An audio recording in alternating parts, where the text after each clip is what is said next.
কলকাতায় ফিরল আগুন আতঙ্ক। 3 মাস ধরে বন্ধ থাকা 1 by 1 কামাক স্ট্রিটের রেস্তোরাঁয় আগুন, ধোঁয়ায় ঢাকলো এলাকা, আতঙ্কিত স্থানীয়রা।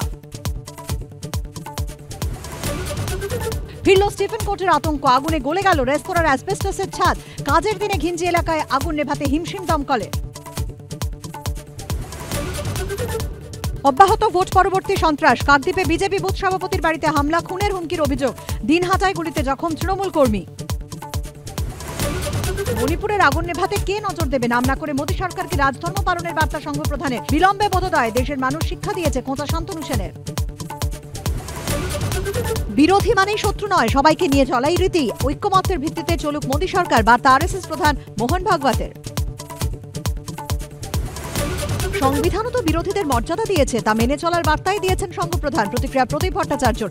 দলকে বাঁচাতে কথা বলতে হচ্ছে, সমালোচনায় বিকাশ ভট্টাচার্য। মোদীর তৃতীয় মন্ত্রিসভায় বাংলা থেকে নেই পূর্ণমন্ত্রী, বঙ্গ বিজেপিতে অভিজ্ঞ লোকের অভাব, মানেন সুকান্ত মজুমদার। সময় এলেই হবে, অসুবিধা নেই, অপেক্ষা করতে হয়, নিজেদেরকে তার আগে তৈরি হতে হবে। মন্ত্রী হয়ে শিক্ষা ও উত্তর পূর্ব উন্নয়ন প্রতিমন্ত্রীর দায়িত্ব নিলেন সুকান্ত মজুমদার। দায়িত্ব নেওয়ার আগে দিলীপকে প্রণাম করে আশীর্বাদ নিলেন বঙ্গ বিজেপি সভাপতি।